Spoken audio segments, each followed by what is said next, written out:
Hola, yo soy Andrea. Hola a todos, yo soy Mauricio. El día de hoy tenemos nuestro último episodio del cierre de temporada, nuestro bonus número 4. En este episodio vamos a hacer algo diferente. Es como darle una mirada fresca, darle una mirada nueva a los episodios que comentamos, basada en un tema que a Andrea y a mí nos interesa mucho, que es el diseño de personajes.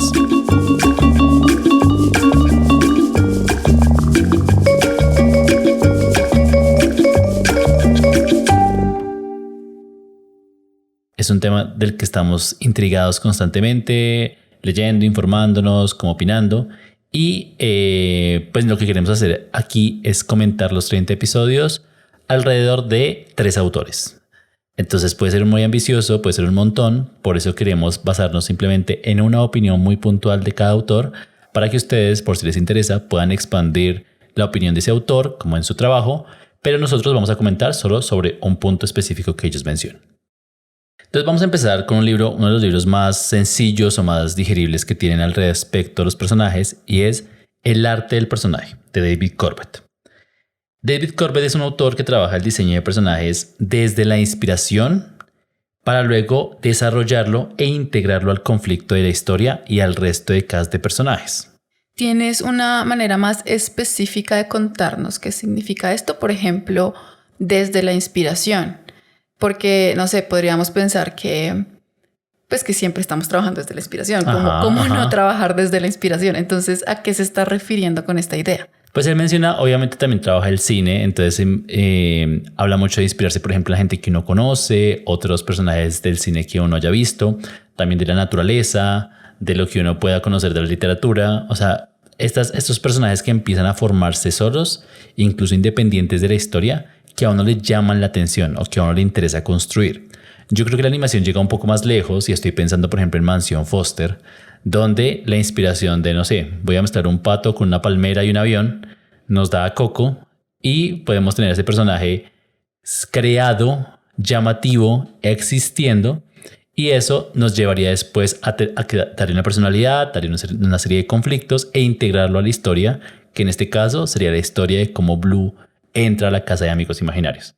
Pero entonces la inspiración puede llegar de muchos lados, y aunque él simplemente lo recomiende desde personas que uno conoce, la naturaleza, creo que la animación permite muchas más puertas. Ok, entiendo. ¿Listo?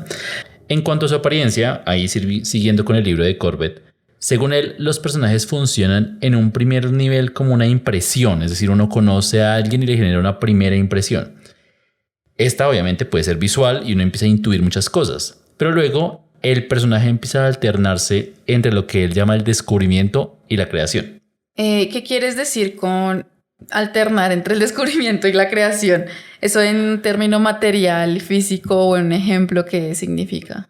Yo lo entiendo más es como en el sentido que uno crea un personaje que más o menos sea previsible o más o menos uno puede esperar ciertas cosas. Pero obviamente, si uno está viendo una historia, uno espera que el personaje también lo sorprenda. Entonces seguramente uno tiene que tener momentos en la historia donde el personaje actúe como uno lo conoce y cree que es, y otros momentos donde lo sorprenda a uno. Volviendo al ejemplo de Coco de Mansión Foster, es como un pato, gallina, no sé, él deja huevos cuando se asusta, pero hay momentos donde es súper valiente y resuelve la historia. Entonces son esos momentos previsibles que el diseño aporta, pero la historia le pide a uno que le dé sorpresas. Sí, igual tienen que ser sorpresas que estén conectadas con una lógica verosímil de su construcción. Claro, o del escenario donde esté interactuando. Muchos de los personajes, por ejemplo en Mansión Foster, están ahí solos y ven que ser amigos y apoyarse entre ellos mismos es parte de ser familia y es parte de sobrellevar este tiempo mientras los adoptan. Entonces uno más o menos puede creer que aunque sea un personaje cobarde, Eduardo le pasa en el primer episodio de Mansión Foster también. Él es un personaje muy tosco y muy grande y muy intimidante, pero él tiene miedo, pero aún así uno espera que eventualmente defienda algo o se enfrente a algo porque él es muy grande. Entonces sería la otra versión, como una contradicción de personaje que eventualmente se revela y nos da lo que esperamos, y eso es una sorpresa. En su libro, Corbett define 3 preguntas importantes ya para crear la apariencia de los personajes. Primero, cómo su apariencia refleja su vida personal. Otro, cómo refleja su comportamiento. Es decir, estamos hablando de cómo refleja lo que pasa internamente en su cabeza, pero el segundo nivel es cómo refleja cómo se comporta en sociedad, cómo se comporta con los demás. Pero una tercera pregunta que hace él es cómo afecta la manera en que lo tratan. es decir, no cómo él trata a los demás, sino cómo recibe un trato. Esa apariencia física nos permite ver cómo el personaje experimenta el mundo con sus sentidos, su género, su atractivo, su raza, su edad, cómo se viste. Y él menciona uno que me interesa mucho a mí y es con su salud también. Es decir, los personajes se enferman y también interactúan con su enfermedad en el mundo. Ahí yo estaba pensando mucho en Ed, Edd y Eddy porque tenemos personajes que están en procesos de sanación o tienen algún tipo de enfermedad y así se relacionan con los demás niños y esperan que los traten así. ¿Cuál es la primera impresión fuerte de estos personajes en Ed y Eddy? Yo siento que ahí el cartoon ayuda mucho, en ese episodio lo hablábamos, ayuda mucho a empezar a generar o a asumir cosas de los personajes, no solo cómo están diseñados, cómo se visten, sino también cómo se mueven.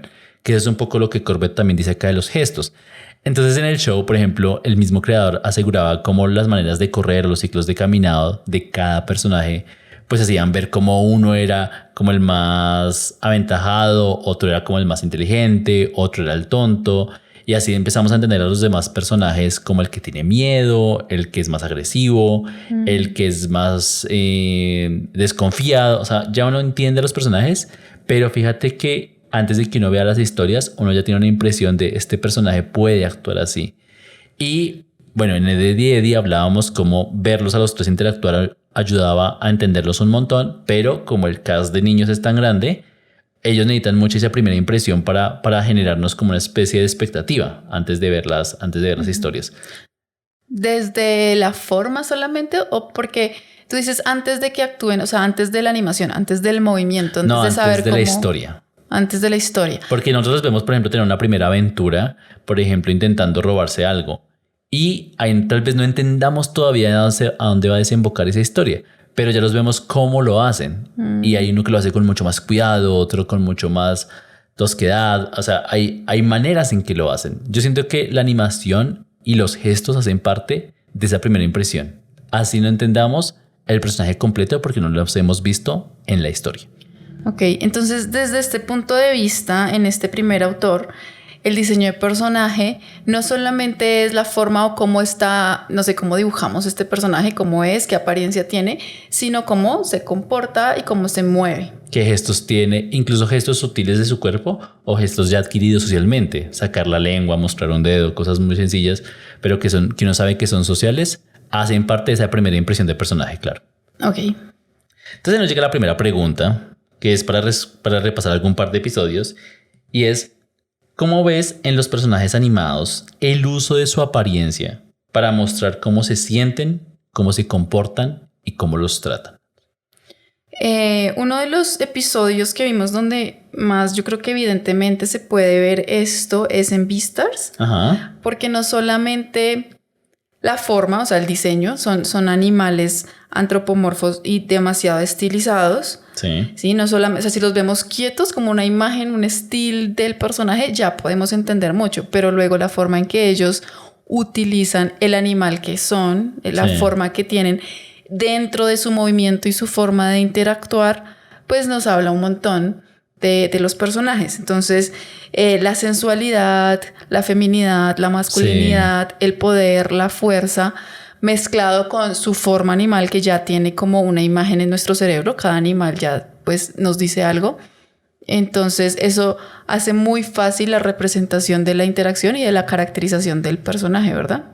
Sí, Vistar es muy chévere porque obviamente la animación tiene un montón de proyectos o de historias animadas con animales y seguramente muy al principio la animación era por la sorpresa de ver animales hablando, bailando, lo que sea, pero Vistar los lleva a un nivel súper alto porque los lleva a interactuar en escenarios sociales cargados de muchos niveles. Entonces, por ejemplo, uno ve una coneja que es frágil, pero no es la coneja que está en vía de extinción, que es otro personaje, y que sabe que es como apreciada por eso y aprovecha eso como una especie de sensualidad, privilegio, superioridad. Exacto. Entonces, ahí son cosas que uno a nivel social puede leer, pero uno dice, estos personajes son conscientes de una especie de condiciones que tienen al ser animales y los usan para expresar cómo se sienten y cómo quieren que los traten. Ahí Legoshi hace como unos gestos cuando trabaja en el teatro, pero otros cuando está frente a la coneja. O sea, hay como unos niveles de interacción muy conscientes de que son animales y tienen ciertas características para interactuar, es verdad.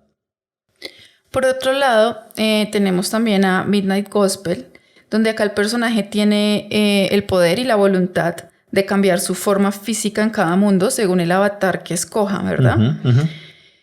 Yo me pregunto eso, ¿cómo afecta a este concepto del diseño de personajes? Porque bueno, solamente pudimos verlo en un episodio, no sé cómo funciona en el resto de la serie cada vez que elige un avatar diferente, pero eso evidentemente cambia la forma en que él interactúa y se expresa en ese mundo durante el episodio. Entonces, ¿crees que ese recurso de cambiar de forma se está usando dentro del diseño del personaje o es algo muy aleatorio que no se está aprovechando?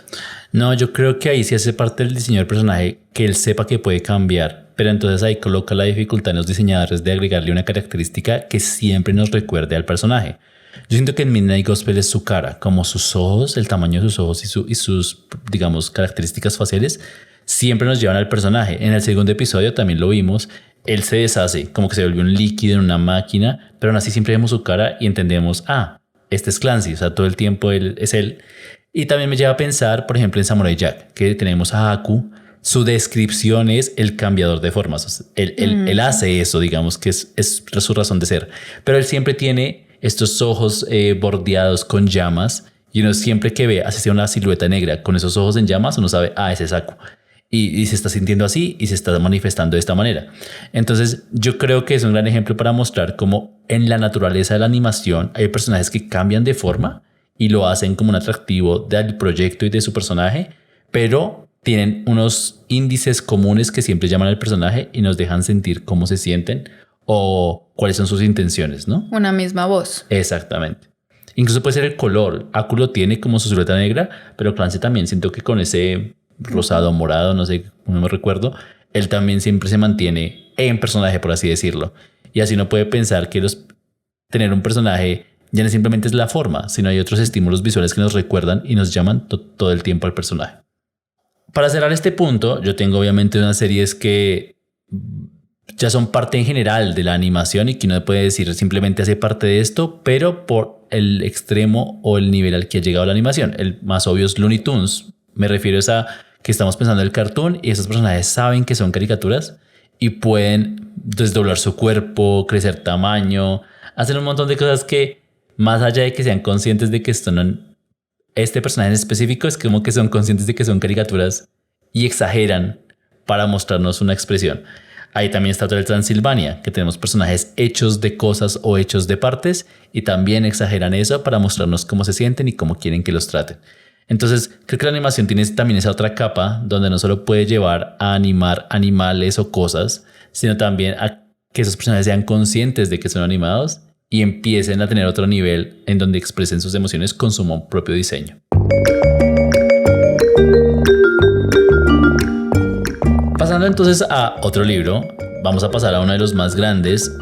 Robert McKee es el autor de un libro muy importante que se llama Story o El Guión, que ha sido como una especie de biblia para todos los guionistas, pero él tiene un libro dedicado específicamente a personajes. No sé cómo se traduzca, digamos, en inglés se llama Character, digamos que se llama personajes, pero la IA hace una cosa que nos interesa mucho y es diferenciar en un personaje su caracterización de su verdadero personaje. Entonces voy a explicar un poco cómo lo explica. La caracterización es la suma de rasgos observables y deducibles que componen nuestro ser social y personal.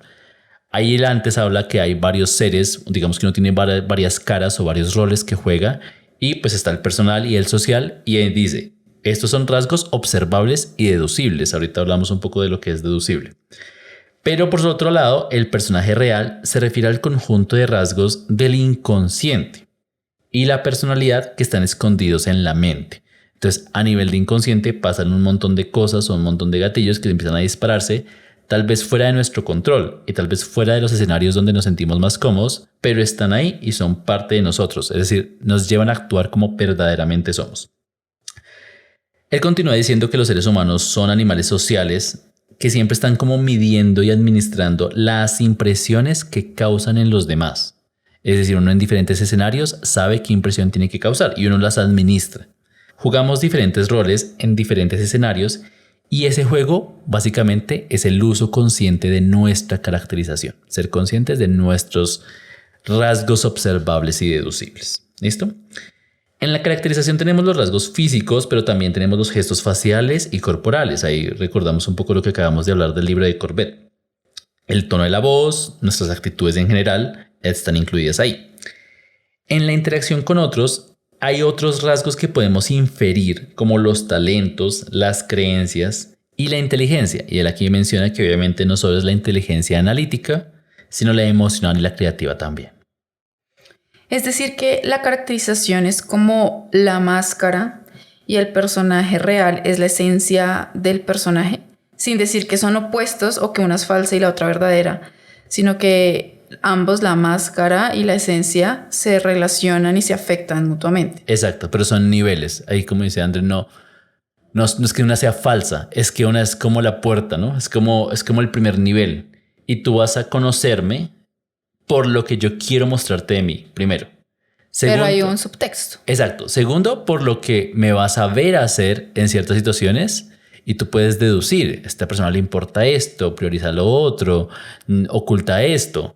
Pero la historia, si nosotros emprendemos una historia, un viaje, una aventura juntos, van a haber momentos de caos, tensión y presión que van a sacar a mi verdadera personalidad. Y eso es lo que hace la historia. Eso no lo puede hacer el diseño del personaje. Eso lo tiene que hacer la historia. Te tiene que sacar quién realmente eres. Entonces, por eso él dice, hay una cosa que es el verdadero personaje y para eso está la historia completa. Pero necesitamos antes una caracterización, porque también estamos entendiendo el personaje como él se quiere mostrar. Continuando con lo que dice Maki, él revisa que en sociedad es donde en realidad entendemos al personaje, un poco retomando el personaje real. Cuando el personaje se crea, sigue siendo moldeado por el entorno social. Los escenarios tienen dimensiones de tiempo y espacio, pero también niveles de conflicto. Y aquí voy a explicar mejor eso.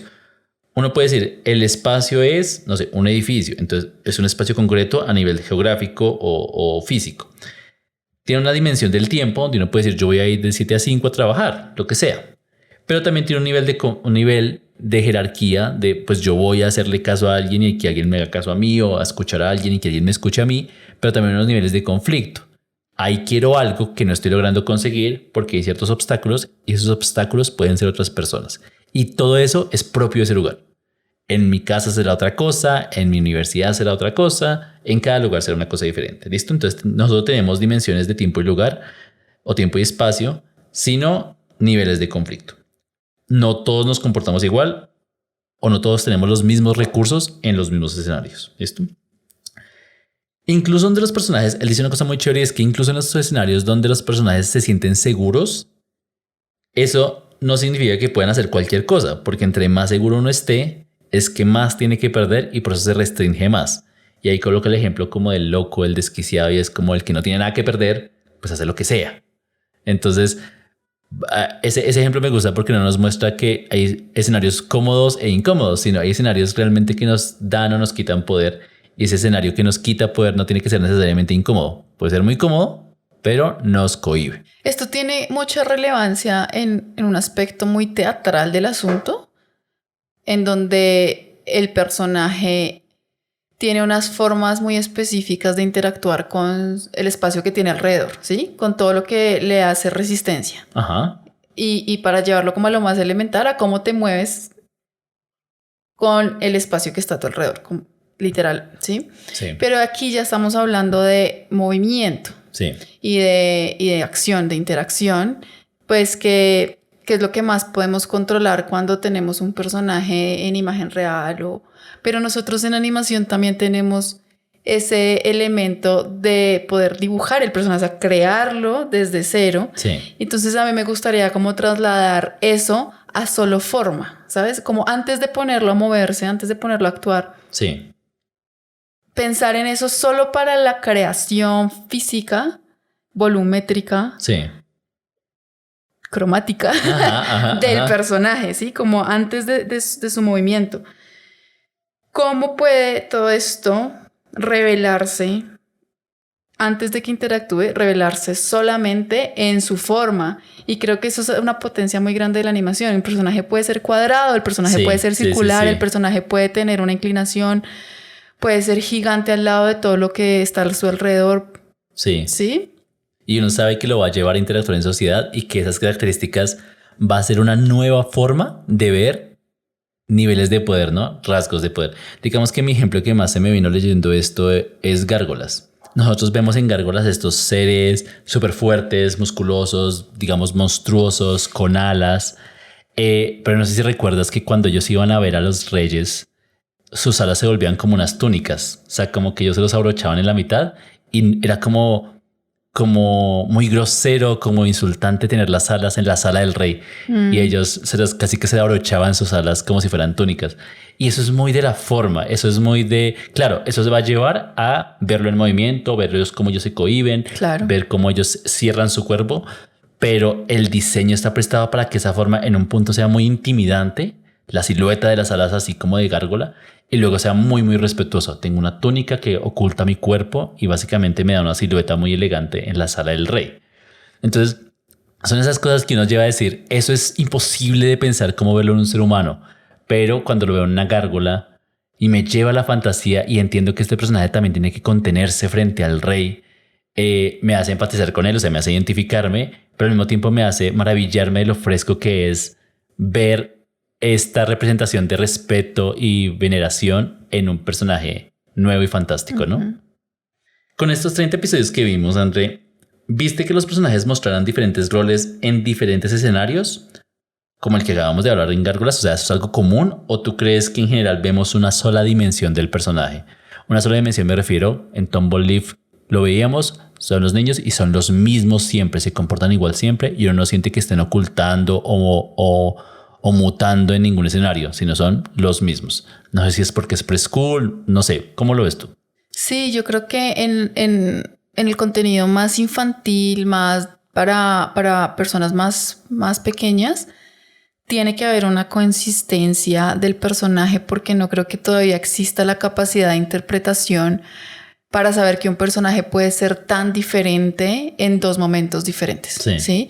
Para él sería otro. Es como un niño de 2 años que le das un banano. No es lo mismo darle un banano completo que un banano partido en 2. O sea, es otra cosa y les causa caos mental.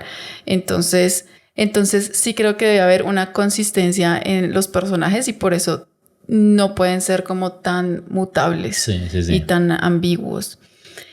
En un contenido para personas más grandes existe este recurso. Yo lo vi en Evangelion.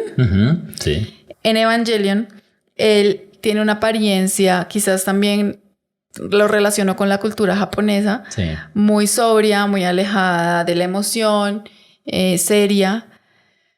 Y así se muestra con el papá, ¿no? Porque el papá es igual, ¿no? Como una lejanía y una supuesta madurez emocional. Pero llegan momentos en los que está solo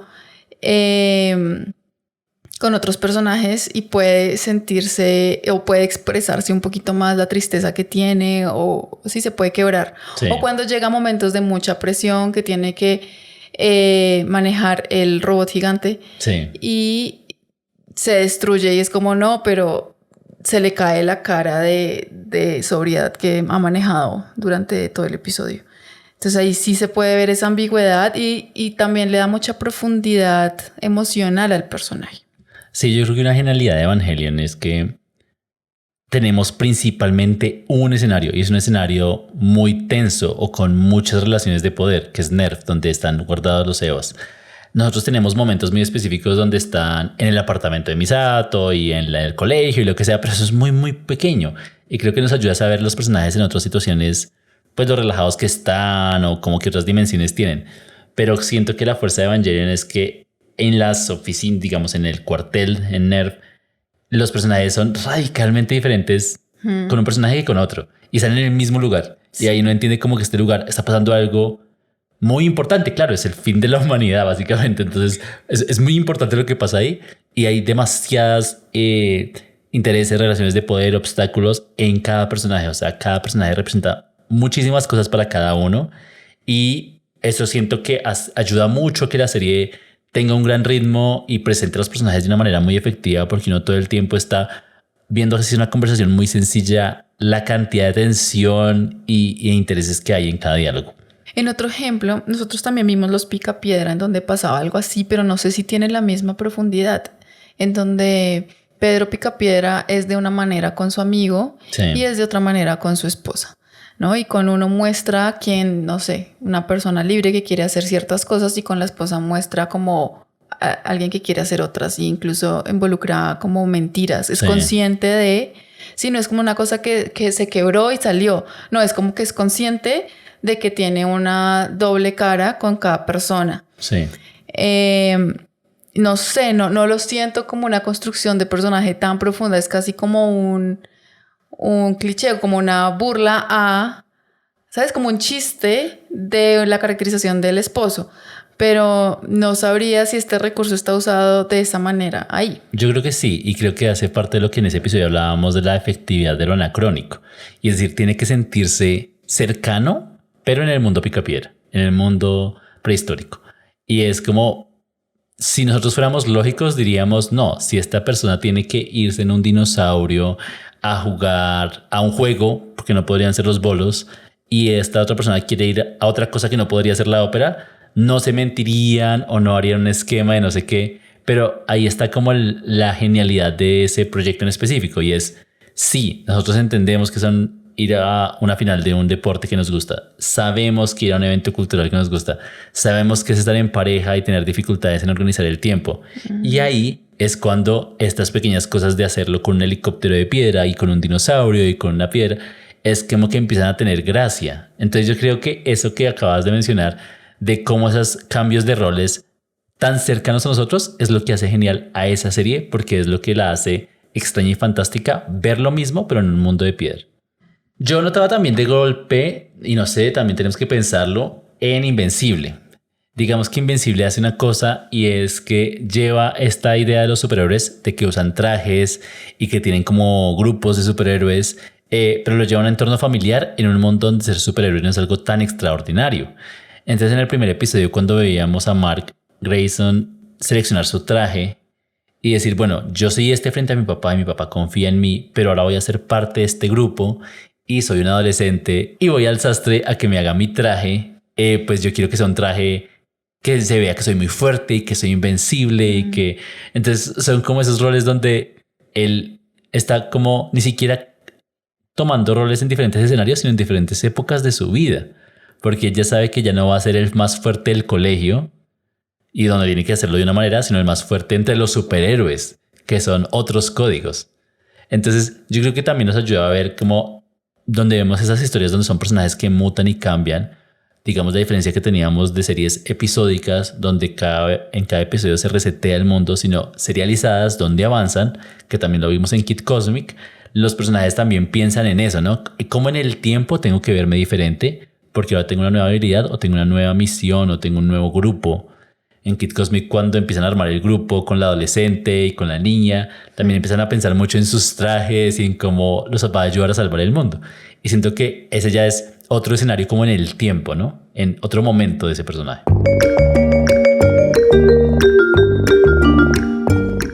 Llegando entonces a nuestro tercer y último autor y libro, vamos a hablar de John Truby. John Truby es un consultor de guión que construyó un paso a paso muy completo, por así decirlo, como muy digerible, que se llama La anatomía de la historia.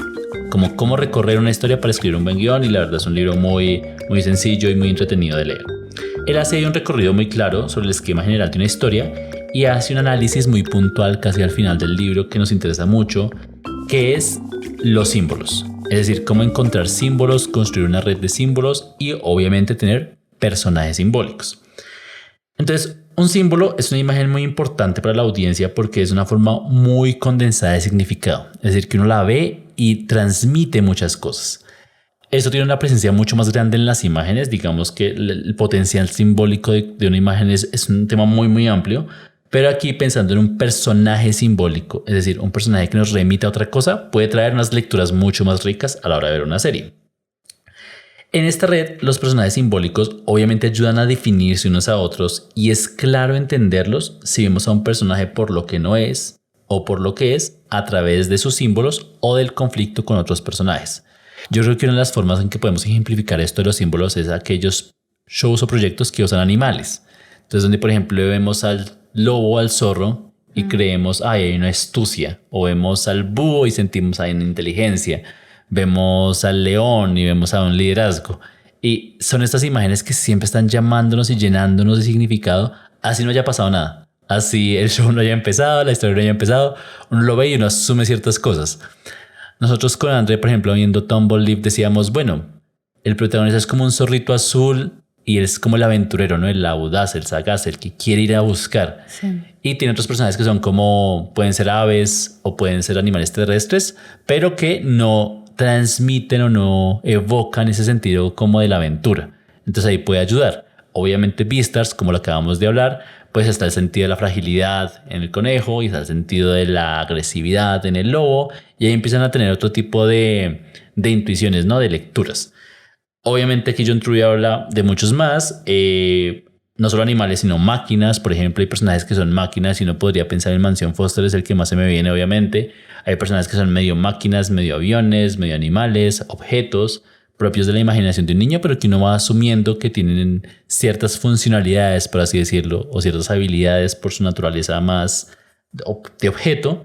Y aquí en el libro pues también él menciona que incluso no puede asociarlo como con dioses. Hay series animadas que, por ejemplo, su personaje se llama Zeus, su personaje se llama Hércules, y uno empieza a asumir cosas de ese personaje así no tenga nada que ver, ¿no? Así no tenga, la historia no sea mitológica, pero a uno le evocan ciertas cosas esos nombres, y uno por eso puede pensar, hay ciertos símbolos que van a empezar a despertar contenido en un personaje antes de que la historia suceda.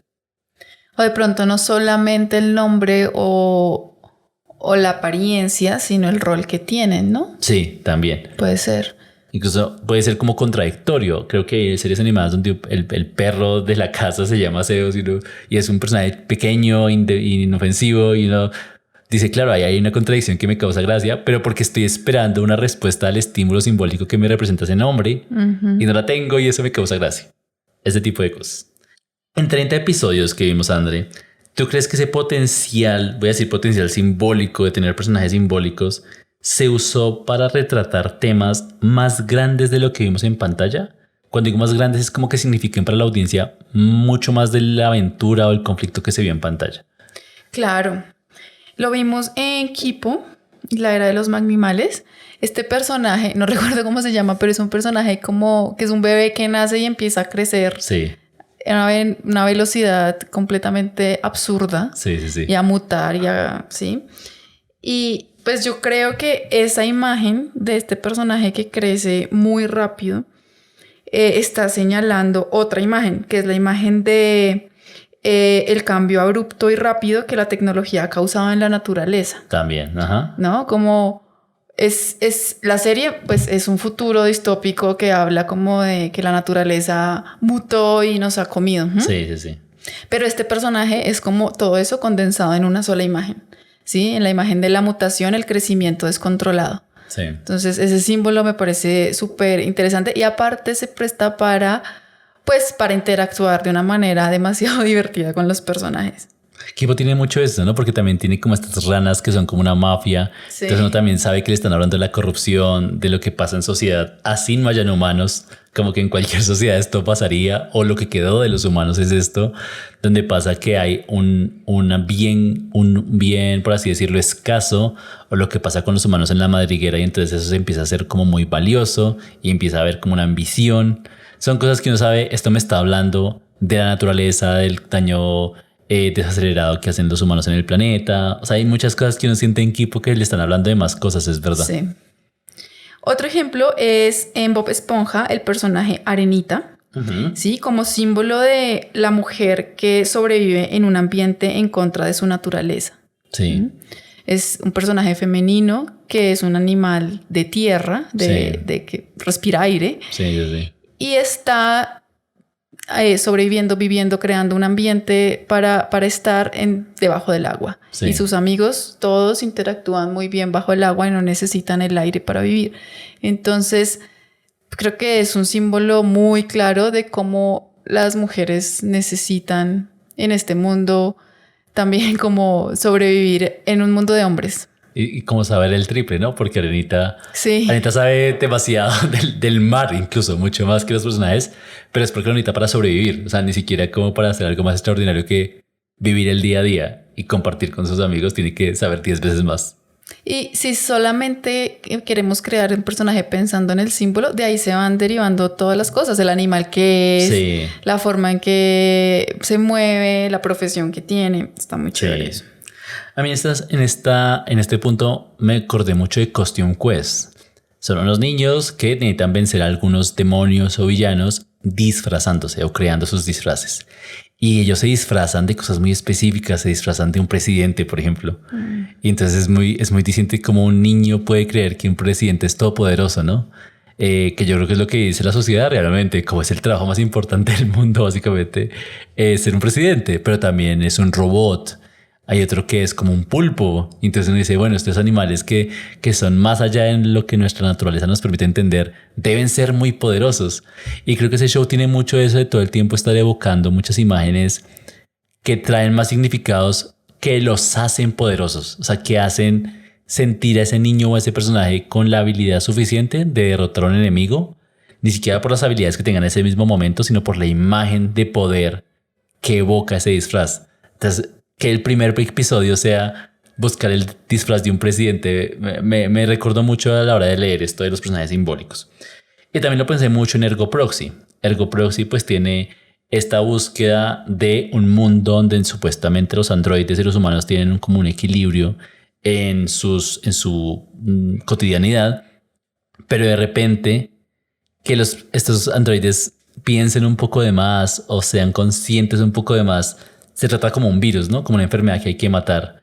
Y es como un riesgo a la democracia, un riesgo a la tranquilidad de la sociedad que piensen de más. Y creo que eso siempre lo estamos viendo en nuestra sociedad, en nuestra realidad. Como qué tan conveniente es que la gente se pregunte de más ciertas cosas. Y ese tipo, cómo se trata eso como si fuera un virus, una enfermedad, una cosa a exterminar. Creo que Ergo Proxy todo el tiempo está botando muchas más pistas y señales de nuestro mundo, más allá de lo que pasa en el show. También lo podemos ver en David el Gnomo, ¿te parece? David el Gnomo es pues este sanador de animales. Es un personaje que supuestamente vive en la naturaleza y es el héroe de la historia, ¿no? Sí.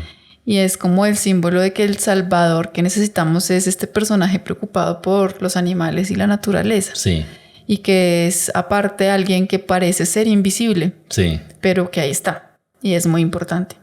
De hecho, voy a usar a David Novo para resumir lo que hemos hablado en el episodio porque me parece que es el que mejor lo hace. No sé si el mejor, pero lo hace muy bien. Al principio hablábamos de casi que el personaje consciente de su propia naturaleza con el libro de Corbett. Y David el Gnomo es un personaje que nos explica cómo son los gnomos, ¿no? Como que dice, somos así y nos movemos así y podemos tener tales habilidades. O sea, nos explica y él es consciente de sus habilidades y la imagen de bondad y de autoridad que proyecta. Luego hablamos de McKee en su libro de personajes donde ya habla del personaje en sociedad, como que tiene una manera de interactuar en diferentes escenarios. Y pues David el Gnomo lo vemos casi que en la mayoría del primer episodio en su casa, como súper hogareño con su esposa. Y luego lo vemos como muy comprometido con ser un doctor y ser un médico súper profesional en el campo. Entonces él ahí cambia, pero como de una forma muy creíble, como que esta es mi zona de descanso y mi zona de comodidad y mi zona donde te doy la bienvenida a mi casa. Pero el trabajo es el trabajo y soy súper como profesional, ¿no? Como me encargo de hacer muy bien mi trabajo. Y en el último es lo que dice antes, hablando de la anatomía de la historia de John Truby, cómo los personajes empiezan a tener unos símbolos y lo que tú dices, la sabiduría. Y él es, obviamente tendría que ser viejo para que uno le crea, ¿no? Y le crea que es un doctor y cuida la naturaleza. Empieza a emanar esta imagen que obviamente él responde y empieza a reconstruir para lograr invitarnos a su mundo. Entonces creo que es un gran ejemplo que nos permite como un poco recorrer lo que hablamos en este podcast. Como saben y como les dijimos al principio, es mucho más lo que se puede hablar de esto, pero no queríamos extendernos mucho y queríamos solo irnos con estas opiniones puntuales de estos autores. Espero que estos recursos de construcción de personajes les sirvan ya sea para crear sus propios personajes con diferentes capas de profundidad que sean eficaces dentro de sus historias o para entender los personajes de las series que más les gustan a ustedes. Este es nuestro último episodio entonces de bonus de nuestra primera temporada. Ya estamos obviamente preparando la segunda y nos sobra repetir el agradecimiento enorme que tenemos con ustedes por escucharnos. Recuerden que pueden seguirnos obviamente en las redes sociales que tenemos donde publicamos contenido constantemente y nos veremos muy pronto con la siguiente temporada. Espero que estén muy bien y nos vemos en la segunda temporada de El Primer Episodio. Saludos a todos.